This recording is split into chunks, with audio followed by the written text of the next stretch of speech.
cloak maneuver.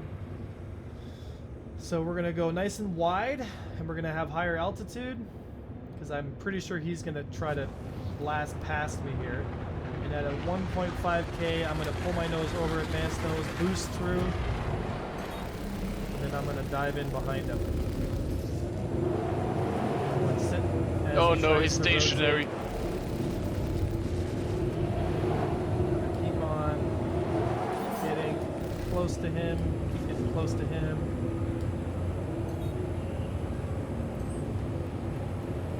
And I'm slowly getting his speed down. Slowly getting his speed down. Walking around him. Now I can get an angle on him. Get my guns up. Right strafe, up strafe, push, and up strafe hard.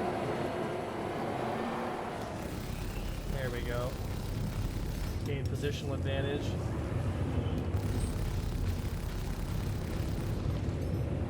Down strafe as I cut around the corner. Oh!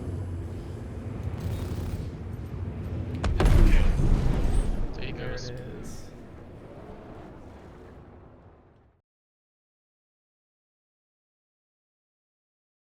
Let's have a little fun. Let's get rolling. I see high life. I'm gonna go take out high life here. Advance on him.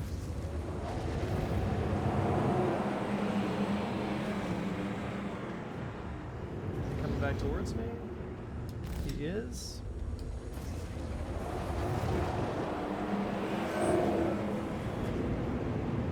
See, this is the problem with speeds being so high. Like, he is really far from me now.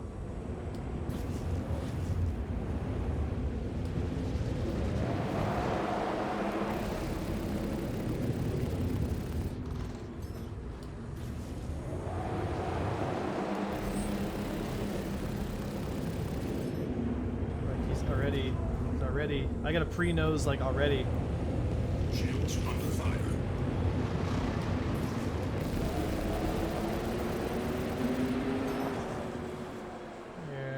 That's a good pre-nose there. Might be able to get him in this run. Nope. Got him down the red hole. He's almost dead, but CIG has doomed me with lasers that basically don't do any damage. That's a dumb run for him. And he's gonna come back around. That's an easy kill.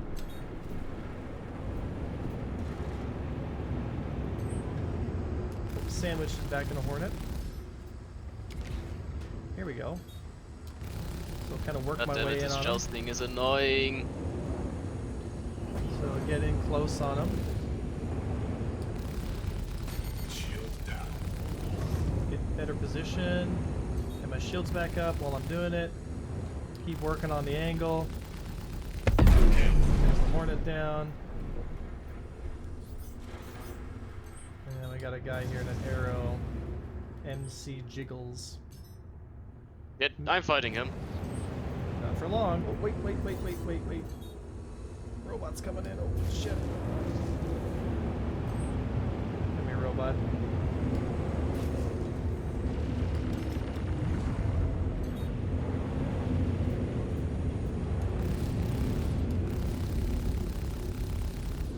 There we go.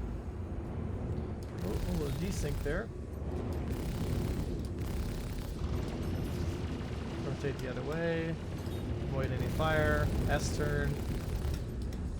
Up strafe hard. Try to get closer to my target. Oh, out of bullets. Reload. Back to shields. Get him in the next turn. And Mick Jiggles. Come here, Mick Jiggles. Avenger, that's my kill. Is it now? You gonna eat that? Avenger! You're not gonna eat that, are you? This ain't easy. It's my— No! It's not easy being cheesy. Nice. And I think that pretty much wraps it up. Alright guys, so I kind of want to talk a little bit about today about approach maneuvers and your approach angle. We did a video on approach angles before, but I kind of want to just kind of, that's the word I'm looking for. I kind of want to nail this one as hard as I can, because setting up for your positional fight is half your battle. You know, so this fight we pre-nose over, again, positional, push with our bottom thrusters, and already we're in a dominant position, right? We've got lots of time on target as we come into the fight here. He might get his guns on me just a little bit. As I'm closing distance, he might be able to get his guns on just a little bit, punish me. Okay, so he's got a little bit of shots coming out now. But again, right, I'm forcing him close. I'm using my bottom thrusters. I'm rolling into the turn. I'm forcing him into a close-in fight. This Hornet has no choice now. No choice, because he is going to lose the rate fight, because the rate fighting on the Saber is higher than the Hornet. So his only choice is to gain distance. If he can't gain distance, it's over. It's just a matter of time. So in this situation, the Hornet refuses to get the distance. And I mean, a lot of times the Hornet's good in close range fighting, but in this case, he's up against a pilot who's able to get in close and stay in close. So once I finally get the angle on him that I want, now I'm finally behind him. He's deciding he's going to try and get some distance, but he goes back into the rate fight. So he doesn't build his speed fast or long enough before I'm already back onto him. And obviously I'm in behind him here. I'm punishing him. And again, right, it's not a question of if, it's just a question of when, because the Saber does beat the Hornet when it comes to having more maneuverability. But the Hornet is very capable at getting the distance required to be able to get back on target. But, you know, the Hornet did his best, but the mistake here was misunderstanding the differences between the two ships. The Hornet is not going to beat the rate fight on the Saber. The Saber does have a higher turn rate. So it comes down to me in the Saber just punishing as hard as I can, because the strength of my ship beats the Hornet in this specific situation. So whatever ship you fly, use it to the best of your ability, in the sense that use the strengths of each ship to the max. The Saber beats the Hornet in a turn fight, so pull her into a turn fight. But conversely, if I'm using an M50 or I'm fighting something like an M50 or a Talon, I don't want to get close. I want to keep my distance. I want to play my range, right? So understand the strengths of each ship. Hornet loses to the Saber in the turn fight at below 200 meters. So you've got to get close. You've got to stay close. But if you can do it, it's just a matter of time before you take it. So let's take a look at some pre-nosing and whatnot, and setting up for our attacks on the next gang fight.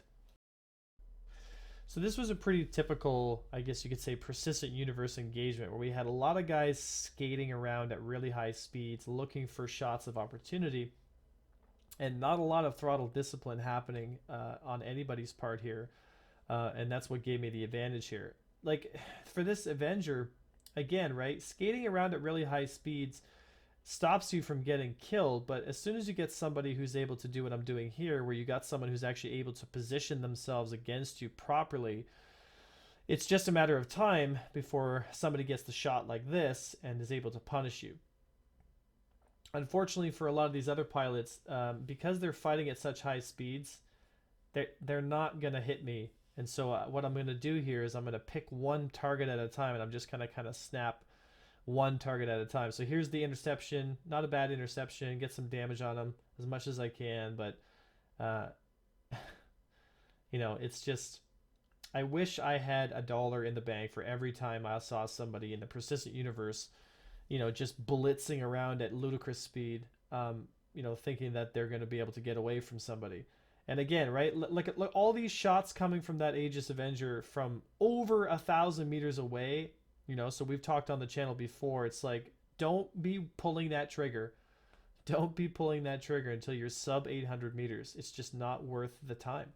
So here we go. In a little bit of an S pattern, into a corkscrew. Look at all these shots just ripping right past us. We're not really taking any hits. Even though our shields are down, we didn't really take any hits here, because what I'm trying to do is I'm trying to gain position. And it's the same Hornet that we fought on Daymar. And he's falling for the same...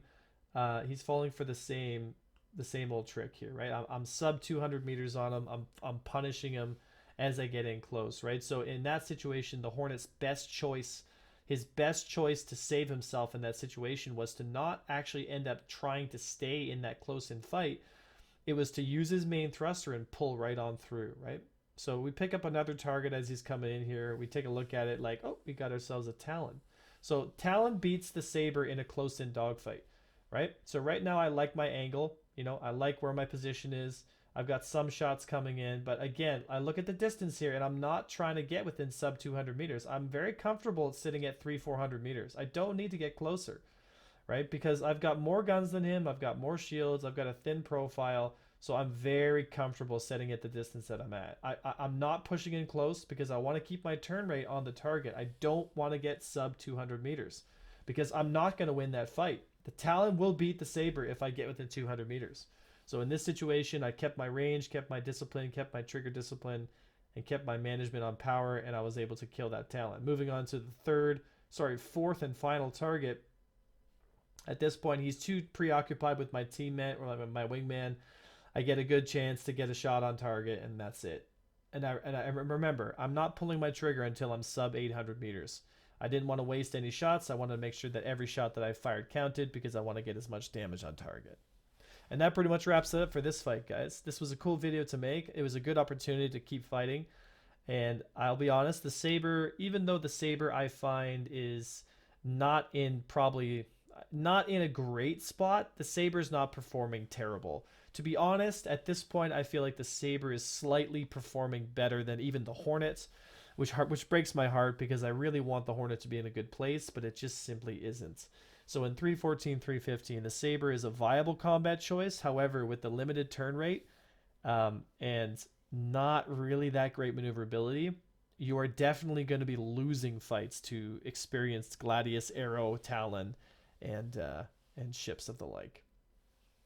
All in all, guys, the Saber is a solid platform. It's not a bad ship, but it's not a great ship at the current moment. Doesn't mean that it might not be changed different, but at the moment, it's not terrible, but it's not great. Okay? So remember, guys, you get shot down 9 times, get up 10. If you want to take a look at Predator mounts, if you've got yourselves joysticks, you want to get a nice Predator mount system, take a look at the Avenger 1 code for 5% off. Thank you so much for all your time, all your hard work, guys. Please leave a comment and subscribe if you like this content and you want to see it do well. Every comment helps, even if it's just, hey, I like your videos. It really helps the algorithm, right? So thank you so much, guys. I hope to see you in the next video and on stream. I was Avenger 1, and I'll see you next time.